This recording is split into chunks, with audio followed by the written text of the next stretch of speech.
Today on the show, disturbed stories of influencers under attack, including the story of Instagram model and friend of Drake, Miss Mercedes Morr, who was strangled to death by a stalker, and an interview with Twitch superstar Amouranth about the Estonian cyberstalker who followed her home.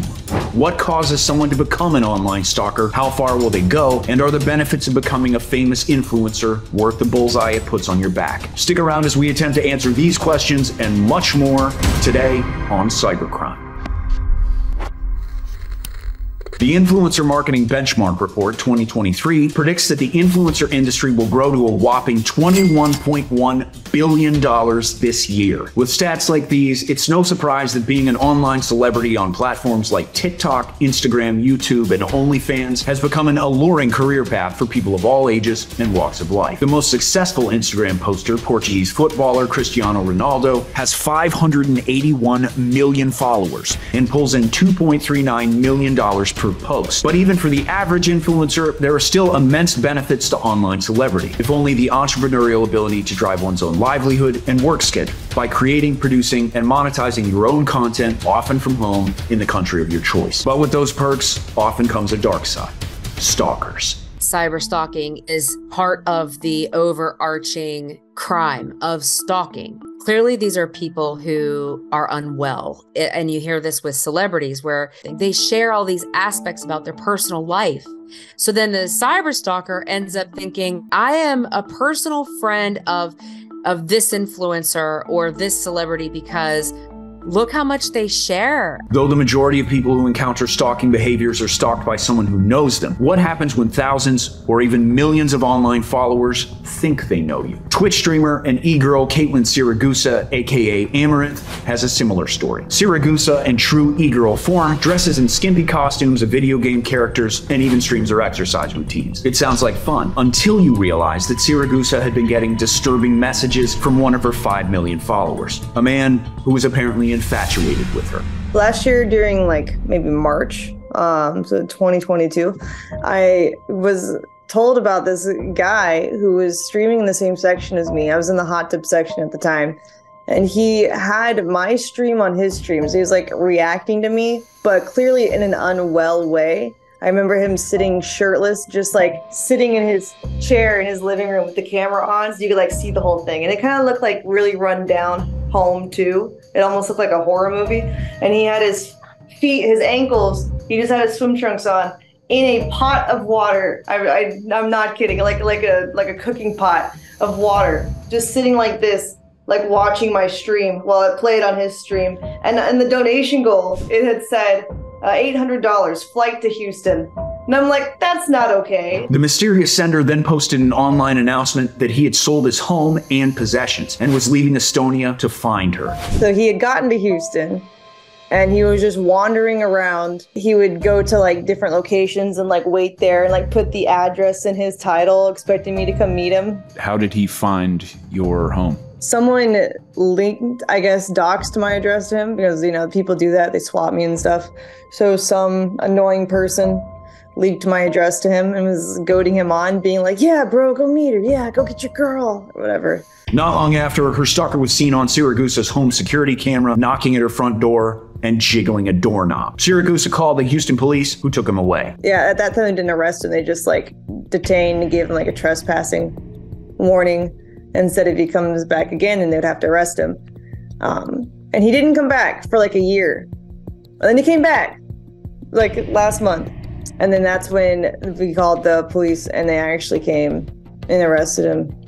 What is the mindset of the person who is mentally unwell, who's coming at you in these toxic ways? I don't know. I don't even think they realize they're toxic. I think they actually genuinely believe they have connections with these streamers. And I'm not the only one, right? This happens to a lot of girls. And I think the thing about the live factor of live streamers specifically is they seem accessible. They trick themselves into thinking it's a Zoom call that we're having, right? But they take it to mean they're special, I think that's the main issue why streamers specifically are targeted a lot more frequently by mentally unwell people. It's because of that accessibility. Even when stalking isn't involved, online celebrities can still be targets. Followers expect their idols to speak out on social issues, and they get trolled if they don't. The problem is, the celebrity will oftentimes receive negative, sometimes threatening responses, no matter what their stand is or how big they are. Twitch streamer Clint Harlan with the handle TerribleGaming123 has been a repeated target of racist messages and swatting, even though he has just 4,700 followers. I have a stream that future black content creators will not have to worry about hate raids and only will have to worry about the content that they provide. To me, this is attempted murder, Harlan said. This forces online celebrities to have to plan seriously for their safety. They may move to undisclosed locations, hire security, or carefully alter postings to obscure locations. If you can't imagine that being an online celebrity could get any creepier, then let's take this show upstairs for a story in the creepy attic, shall we? It all started on OnlyFans, where a young model caught the eye of 20-year-old Mauricio Guerrero. He offered to buy her a TV and a fireplace, and she innocently gave him her home address. But what started as a simple lapse of judgment soon turned into a horrifying nightmare. Guerrero drove from New Hampshire to Pennsylvania and parked outside her home, watching her every move. When she and her daughter went to stay with her mother, he called from inside the house. Later, a window was found open, and then house keys mysteriously disappeared and then reappeared. It all came to a head when the woman heard footsteps in the attic and called the police. When they arrived, they found Guerrero on the roof with videos on his phone of the model and her daughter sleeping. He'd been in their house several times with them in it. After his arrest, the model found food, headphones, and even a cup of urine upstairs in the attic. It's a chilling reminder that we never truly know who we're talking to online and the danger that can come from trusting strangers. Plus, the effects of these disturbing incidents can be life-altering for the victims. Every time a battery dies, you can't just be like, oh, we'll fix it tomorrow. It's like, no, it's gotta be fixed now because you never know when someone's gonna show up and be crazy. So you kind of have to be on top of it all the time. It's a lot of stuff to think about. You also have to have guns in convenient places to grab. You know, how have these new concerns changed your life, changed you as a person? I guess it makes me a little more skeptical of people. Like, I feel like most people are inherently like not psychotic, but it does make you wonder every time you're in somewhere like a Walmart, where you're just like, which one of you are stalking girls on the internet? I know one of you is. You know, it's like, who's deranged who we don't know. The biggest change would be just, I'm even more concerned for safety than the average woman. We're already pretty afraid by default to wander around at night. You know, when you walk back to your car with your key out, ready to stab someone. So, yeah, I guess for me, it's like that feeling, but on steroids.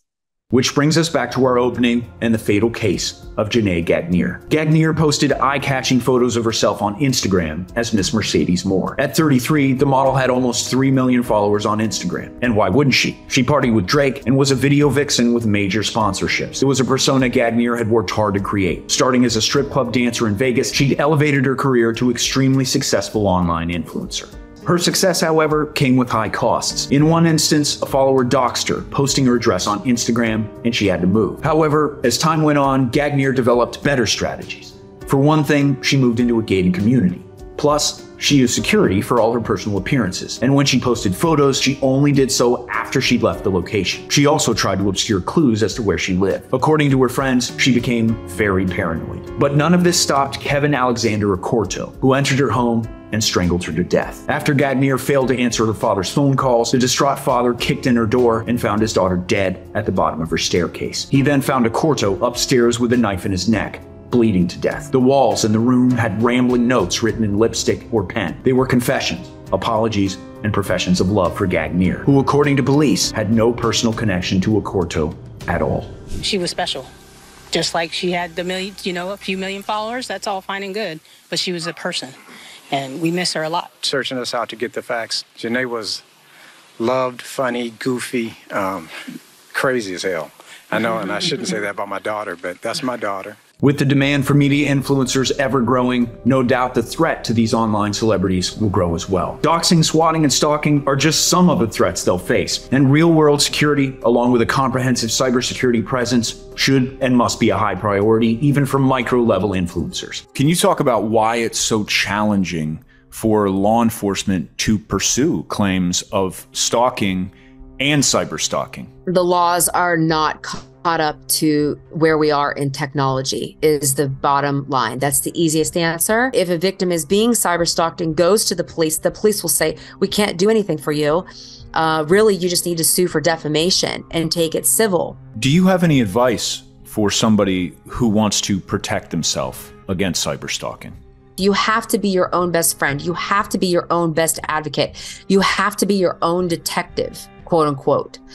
And you have to document everything that you can possibly document to be able to create a more or less a presentation to present to law enforcement. And then based on the state laws, they'll tell you if there's enough. In the meantime, many former stalking victims are spreading the word on the very platforms that put them at risk to begin with. Do you think the benefits of online celebrity are worth the risks? Do influencers realize what they're getting themselves into? Let me know in the comments below, and don't forget to subscribe to our channel because there's lots more hair-raising cybercrime stories coming your way. I'm Josh Murphy for Cybernews. Cybernara.